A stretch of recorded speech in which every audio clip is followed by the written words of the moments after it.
Today on Go, we're head over heels in love, but can we talk about money? Welcome to an all-new episode of Bobtail Gloves Go Edmonton. I'm your host, Dana Giesbrecht, with my co-host, Doug Spatowski, who is back for another Financial Literacy Month show. And what's our theme today, Doug? Our theme today is couples and money. Yes, till debt do us part. We're going to have some fantastic information on the show for you today. But up first, we are heading to a local shop that's offering a financial jumpstart to its customers. Jumpstartrepairs.org for more information. Okay, so Doug, we are talking all about couples and money. If you've ever gotten into a new relationship and you had no idea the person had $50,000 of debt, you might be rethinking that relationship. So maybe not to that extreme, but what is important to remember when you're just starting a new relationship with someone financially? Financially, when you're starting a new relationship with someone, you want to have a very, very good, clear picture of their assets, their liabilities, some of their money spending habits, and really what you want to do as a couple in terms of your relationship and what you'd like to do with your life. Okay, so as far as assets, we're talking about homes, vehicles. What does that include? Homes, vehicles, stocks, bonds, but it also causes liabilities also, like debts that you might have. Right.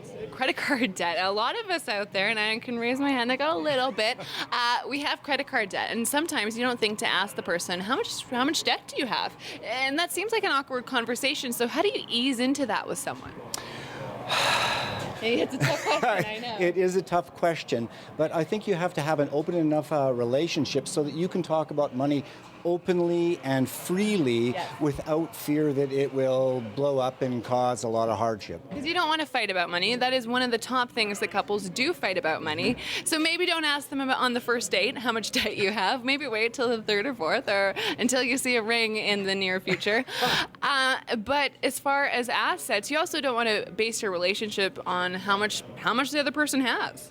No, you certainly do not. But money is a factor. For example, if one person makes a lot of money, let's say $100,000+ and the other person makes 30, it can be an issue. Yes.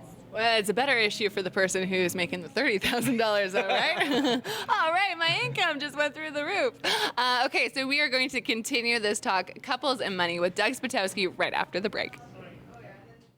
Welcome back to the show. If you're just tuning in now, I'm joined by Doug Spatowski of the Edmonton Financial Literacy Society. We are talking about cash while enjoying coffee, and today's theme is couples and money. So we covered assets and liabilities in the first conversation, Doug.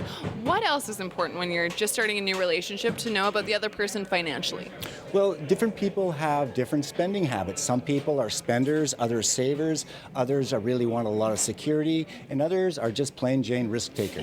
I am a security person. I am not a risk taker when it comes to money. I'm not going to put all my money on a high-risk stock. That's not my personality. But if I was to get together with someone like that, that could be a huge issue. It could be a very, very huge issue. And you do want to keep your relationship open so that you know what's going on. Yes. Financially. Yes, we got to have open and honest conversation, right? Absolutely. Like we're doing right now. Well, we are going to continue this conversation, but right now, videographer Jen McDonald introduces us to a very special artist. Thanks, Jen. Up next, the horticulture industry is evolving everywhere, even here in short-seasoned Alberta. Tim Dancy reports. Excellent. Thanks for that, Tim. Okay, so Doug, the next topic within our theme of couples and money, we're talking all about how you keep your money, where you keep your money, together, separate. What's it all about? What is it all about? Well, there's a couple of common ways that people control their finances. One is the most popular, of course. We put all of our money into a big pot, or a coffee cup in this case, and we take it out for the expenses as need be. You, a modern woman, might view this a little bit differently. I'm an individual account kind of girl. I'm not pooling anything until there's a ring on my finger and maybe a baby on the way. Even then, I think I'd still keep a lot of my money separate, because how do you differentiate who spends how much and how that works? Because for me, my money's my money. Well, a simple way to do that is have a joint account for common expenses. Okay. And other than that, your money is your money. Okay, fair enough. Now, does this start a lot of arguments with couples? Because I imagine it could. It certainly could. The biggest drawback of the second way is if one person is making a lot of money and the other person isn't making very much, then should you contribute equally to that pot? Okay, fair enough. What do you think? I think it's a pretty good way to go. Well, because the person who's making more might have more expenses, like a new car that they drive solely them, or whatever other, if they're into sports, such as snowboarding, and they have this passion that's very expensive. Should that person still be paying more into the pot? It's hard to tell where the line is. It's hard to tell. It depends on the relationship. Okay, well, we are going to continue this conversation right after the break. Don't go anywhere. We'll be right back on Go. Welcome back to the show. If you're just tuning in now, we're down here at Roast Cafe with Doug Spatowski of the Edmonton Financial Literacy Society talking about cash while enjoying coffee, the theme couples and money. We're going to get back to that conversation in just a minute. But coming up on the show, we have Tad Drinkwater, the Dean of the J.R. Shaw School of Business. He's going to be stopping by and letting us know about a very exciting guest that's coming down to the school on Thursday. But before that, Bianca Jade introduces us to a local graduate with a very sweet business plan. Thanks, Bianca. We are now here with Tad Drinkwater, the Dean of the J.R. Shaw School of Business here at NAIT. And you have a very special guest coming this Thursday. Who do you have that will be speaking to the students? We're really pleased to have J.R. Shaw, the namesake of our School of Business, sharing time with our students on Thursday afternoon. He's participating in a session that's entitled Motivate at NAIT, Leadership in the Real World. Wonderful. And this is the first time you've had one of these sessions, so that's why JR is going to be your speaker, because obviously he is the namesake of the school. But tell us a little bit about what you know about JR, since he's my boss. What do you know about the history of him and his business? Well, JR is a fascinating individual. He's an entrepreneur, he's a community leader, he's a business leader. And his story in terms of how he came to be in the communications industry is really fascinating. You know, I think of how he, listened to radio programs initially and then came to view those same radio programs on television, from those roots, a true pioneer in the communications industry here in Canada, growing television, media, internet, beyond all of those things to where we are now with Shaw Communications. Wonderful. And I know your students, your business students, are going to be very excited to have someone like J.R. Shaw speak to them. They are going to be firing questions at him. You have two students that are going to be asking questions, and you've come up with a list of hardball and softball questions.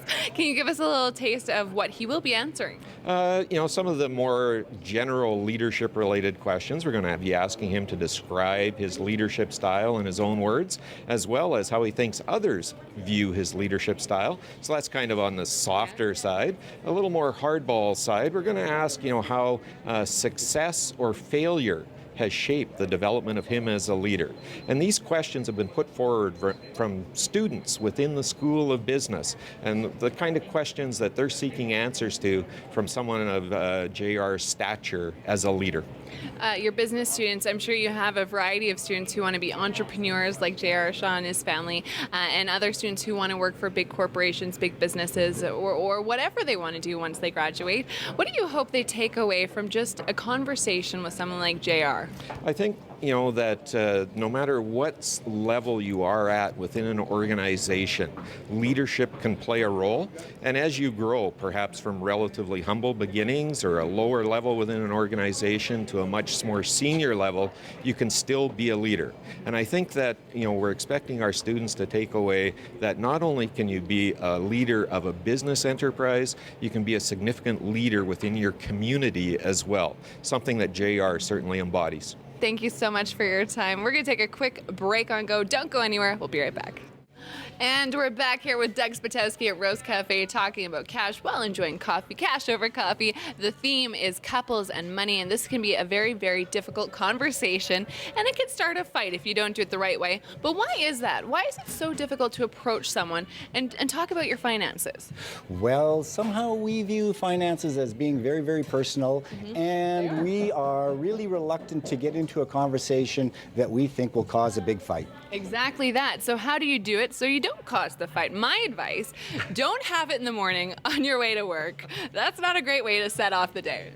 Well, I think you want to sit down with your spouse or your loved one, and you want to enter a conversation with the idea that you're going to come out of that with a really great conversation and get things settled. Okay, and that's the most important part. So if you are just coming into a new relationship, make sure you find out if they have $50,000 of debt before you sign any papers, and do it over a coffee. Doug, thanks so much for your time. time. Thank you. We have one last story for you before we go, and Charlotte Saskew is behind the scenes at a local play.